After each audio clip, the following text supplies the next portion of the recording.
ನೀವು ಅದನ್ನ ಯಾವ ರೀತಿ ಚರ್ಚೆಗೆ ಬರುವುದಿಲ್ಲ ಮತ್ತೆ ಈಗ ನಾವು ರೈಸ್ ಮಾಡಿರೋದು ಕಳೆದ ಒಂದು ತಿಂಗಳಿಂದನೂ ಕೂಡ ಇವತ್ತಿನವರೆಗೂ ಕೂಡ ಧಾರವಾಡ ಬಿಜಾಪುರದಲ್ಲಿ ಸುಮಾರು 50-60 ಸಾವಿರ ಜನ ಸೇರ್ತಾರೆ ವಿದ್ಯಾರ್ಥಿಗಳು. ನಮಗೆ ಉದ್ಯೋಗ ಸಿಕ್ಕಿಲ್ಲ, ಉದ್ಯೋಗ ಕೊಡಿಸಿ, ಯಾವುದೇ ಸರ್ಕಾರದ ಹುದ್ದೆ ಒಂದು ಫಿಲಪ್ ಮಾಡ್ತಾನೆ ಇಲ್ಲ, 2.5 ವರ್ಷದಲ್ಲಿ ಯಾವ್ದು ಫಿಲಪ್ ಮಾಡ್ತಾ ಇಲ್ಲ. ಕೇಳಿದ್ರೆ ರಿಸರ್ವೇಶನ್ ಪ್ರಾಬ್ಲಮ್ ಅದು ಇದು ಅಂತ ಹೇಳ್ತಾ ಇದ್ದಾರೆ. ಈಗ ಅವ್ರು ಬೀದಿಗಿಳಿದ್ದಾರೆ. ಮೊನ್ನೆ ಅಧ್ಯಕ್ಷ ಒಂದೇ ನಿಮಿಷ, ಅವರು ವಿಧಾನ ಇಲ್ಲಿ ನಮ್ಮ ಅಧಿವೇಶನ ನಡೆಯುವ ಮುಂಭಾಗದಲ್ಲಿ ಪೊಲೀಸರಿಗೆ ಅನುಮತಿ ಕೇಳಿದ್ರೆ ಪೊಲೀಸರು ಅನುಮತಿಯನ್ನು ಕೊಟ್ಟಿಲ್ಲ. ಅವರು 30-40 ಸಾವಿರ ಜನ ಸೇರ್ತಾರೆ ಅನ್ನೋ ಒಂದೇ ಒಂದು ಕಾರಣಕ್ಕೆ ಪೊಲೀಸರು ಅನುಮತಿ ನಿರಾಕರಿಸಿದ್ದಾರೆ. ಪ್ರತಿಭಟನೆ ಮಾಡೋ ಅಂತ ಹಕ್ಕೂ ಇಲ್ಲ. ಈಗ ನಾವು ಅಧಿವೇಶನದಲ್ಲಿ ಅದ್ರ ಬಗ್ಗೆ ಚರ್ಚೆ ಮಾಡಿಲ್ಲ ಅಂದ್ರೆ ಪ್ರತಿನಿತ್ಯ ಅವರು 1 ತಿಂಗಳಿಂದ ಧರಣಿ ಮಾಡ್ತಾ ಇದ್ದಾರೆ ಹುಬ್ಳಿ ಧಾರವಾಡದಲ್ಲಿ. ಎಲ್ಲ ವಿದ್ಯಾರ್ಥಿಗಳು ನಾಳೆ ವಿಕೋಪಕ್ಕೆ ಹೋಗ್ಬಿಟ್ರೆ ಏನಾದ್ರು ಇದನ್ನ ಸರ್ಕಾರಕ್ಕೆ ನಾಳೆ ಸಮಸ್ಯೆ ಆಗ್ತೈತೆ. ಅದರಿಂದ ಇದಕ್ಕೆ ನಾವು ಇಂಪಾರ್ಟೆಂಟ್ ಇರೋದ್ರಿಂದ ಚರ್ಚೆ ಮಾಡಿ. ಈಗ ಹೈಕೋರ್ಟ್ ಅಲ್ಲಿ ಬಂದಿದೆ. ಹೌದು ಅಲ್ಲ, ಒಂದು ನಿಮಿಷ, ಜಡ್ಜು ಬಹಳ ಸ್ಪಷ್ಟವಾಗಿ ಕೇಳಿದ್ದಾರೆ, ಮುಖ್ಯಮಂತ್ರಿಗಳ ಹತ್ರ ನಿಯೋಗ ಕರ್ಕೊಂಡು ಹೋಗಕ್ಕೆ ಅವಕಾಶ ಮಾಡಿಕೊಡಿ, ಅದಾದ್ರೂ ಮಾಡಿದೀವಿ. ಈಗ ಒಂದು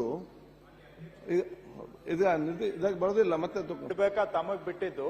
ಆದ್ರೆ ಅವ್ರು ಹೇಳಿರೋ ಸಮಸ್ಯೆ ಸರ್ಕಾರದ ಗಮನದಲ್ಲಿದೆ.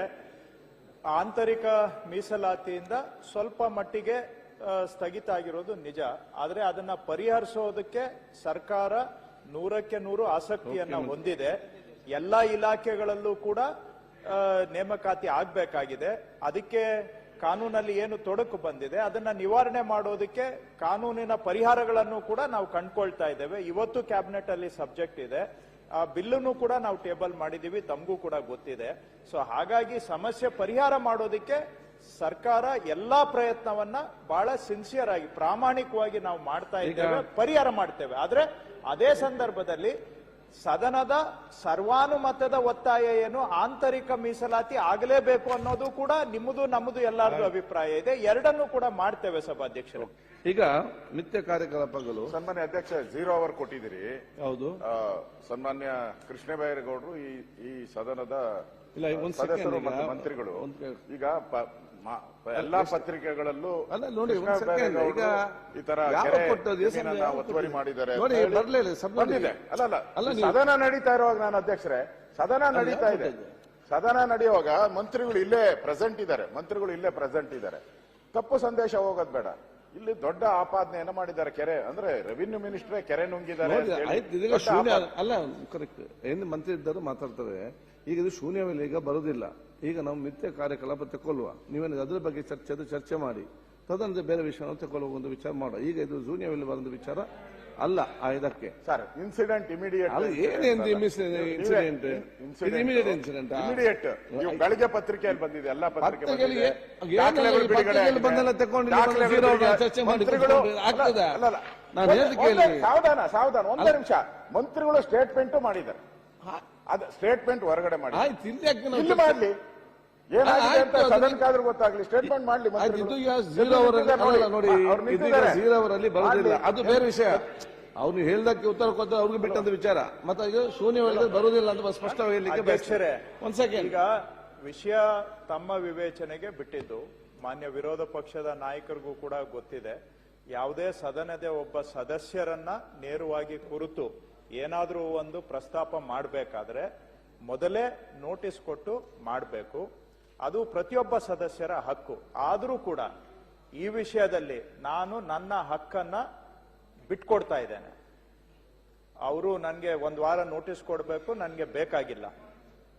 I am ready for A discussion. ತಾವು ಯಾವ ರೂಪದಲ್ಲಿ ಯಾವಾಗ ಅವಕಾಶ ಕೊಡ್ತೀರಾ ಅದಕ್ಕೆ ತಕ್ಕ ಹಾಗೆ ನಾನು ಉತ್ತರ ಕೊಡ್ತೇನೆ. ನನಗೆ ಇದರಲ್ಲಿ ಚರ್ಚೆ ಮಾಡ್ಲಿಕ್ಕೆ ಅವರು ಏನ್ ಬೇಕಾದ್ರೂ ಹೇಳಿ, ಅದಕ್ಕೆ ಉತ್ತರ ಕೊಡೋದಕ್ಕೆ ನಾನು ತಯಾರಿದ್ದೇನೆ. ಸೊ ವಿವೇಚನೆ ತಮಗ್ ಬಿಟ್ಟಿದ್ದು. ಚರ್ಚೆ ಮಾಡೋಣ, ತೊಂದರೆ ಇಲ್ಲ. ಈ ತರದ ಆರೋಪ ಬಂದಾಗ ಚರ್ಚೆ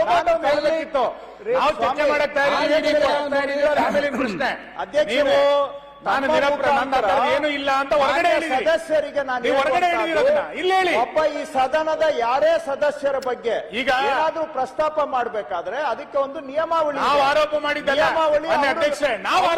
ನಿಯಮಾವಳಿ ಪಾಲನೆ ಮಾಡ್ತಾ ಇಲ್ಲ. ಆದ್ರೆ ನಾನು ಆ ನಿಯಮಾವಳಿ ನನ್ನ ಹಕ್ಕನ್ನ ನಾನು ಬಿಟ್ಕೊಡ್ತೇನೆ. ನಾನು ಇನ್ಸಿಸ್ಟ್ ಮಾಡೋದಿಲ್ಲ, ನೀವು ನನಗೆ ನೋಟಿಸ್ ಕೊಡಿ ಅಂತ. I am ready. Okay. ಅವ್ರು ಏನ್ ಕೇಳಿದ್ರು ಉತ್ತರ ಕೊಡಕ್ ನಾ ತಯಾರಿದ್ದೇನೆ. ಈಗ ಅವರು ತಮಗೆ ಅವರು ರೆಡಿ ಇದ್ದೀರಿ, ನೀವು ಕೂಡ ರೆಡಿ ಇದ್ದೀರಿ, ನಾನು ಮಾತ್ರ ರೆಡಿ ಇಲ್ಲ. ನೀವು ready ಇಲ್ಲ, ಅದೇ ಬಿಲ್ ಸಮಸ್ಯೆ. ತಗೊಳ್ಬೇಕೀಗ. ಅದಕ್ಕೆ ಕಾರ್ಯಕಾಲ ಈಗ ಅದರ ಬಗ್ಗೆ ಚರ್ಚೆ ಮಾಡಿ. ಈಗ ನೋಡಿ ಅವರೇ ಹೇಳಿದ್ದಾರೆ ಕೃಷ್ಣ ಆಯ್ತು, ಬೈರೇಗೌಡರು. ಟರ್ಮ್ ಈಗ ಆಗುದಿಲ್ಲ. ಅಲ್ಲಲ್ಲ, ಅವರು ಸ್ಟೇಟ್ಮೆಂಟ್ ಮಾಡಿದ್ದೆ ಆಚೆ ಸದನ ನಡೆಯುವಾಗ ಹಂಗ್ ಮಾಡಕ್ಕಾಗಲ್ಲ. ಆಯ್ತು, ಈಗ ನೋಡಿ ಇಲ್ಲ ಮಾಡಕ್ಕಾಗಲ್ಲ, ಸದನ ನಡೆಯುವಾಗ ಮಾಡಕ್ಕಾಗಲ್ಲ, ಆಚೆ ಮಾಡ್ಬಿಟ್ಟಿದ್ದಾರೆ. ಅದನ್ನ ಸದನದಲ್ಲಿ ಮಾಡ್ಬೇಕಾಗಿತ್ತು. ಅದು ಹೇಳಿದ್ರೆ ಚರ್ಚೆ ನಡೀತಾರೆ ಅಂತ ಹೇಳಿ. ಸದನದಲ್ಲಿ ಮಾಡ್ತಾ ಅವರೇ ರೆಡಿ ಇದಾರಲ್ಲ ಸ್ಟೇಟ್ಮೆಂಟ್. ಆಯ್ತು, ಈಗ ನಾನು ರೆಡಿ ಇಲ್ಲಲ್ಲ. ಸರಿ, ಯಾವಾಗ ಕೊಡ್ತೀರಾ? ಅದು ನೋಡಿದ್ರೆ ಈಗ ಬಿಲ್ ಒಂದು ಪಾಸ್ ಆಗಲಿ ಬೇಗ. ಇಲ್ಲ, ಈಗ ಮಿಥ್ಯ ಕಾರ್ಯಕಲಾಪಗಳು ನಾಯಕರೇನ್ ಹೇಳ್ತಾ ಇದ್ದಾರೆ, ಒಂದ್ ನಿಮಿಷ ಮನೆ ಅಧ್ಯಕ್ಷರೇ ಅವ್ರಿಗೆ ಕ್ಲಾರಿಫೈ ಮಾಡ್ತಾರೆ. ಅವ್ರೇನ್ ಹೇಳ್ತಾ ಇದ್ದಾರೆ, ನೀವು ಸದನ ನಡೆಯುವಾಗ ಹೊರಗೆ ಹೇಳಿಕೆ ಕೊಡುವಂತಿಲ್ಲ, ಅದು ಯಾವುದೋ ಪಾಲಿಸಿ ಮ್ಯಾಟರ್ ಆದ್ರೆ ನಿಜ. ಅವ್ರು ವೈಯಕ್ತಿಕ ಆರೋಪ ಮಾಡಿದ್ದಾರೆ, ಅದಕ್ಕೆ ನಿರಾಕರಣೆ ಮಾಡಿದ್ದಾರೆ, ಅದಕ್ಕೆ ಏನ್ ಸಂಬಂಧ ಇದೆ? ವಿರೋಧ ಪಕ್ಷ ನಾಯಕರು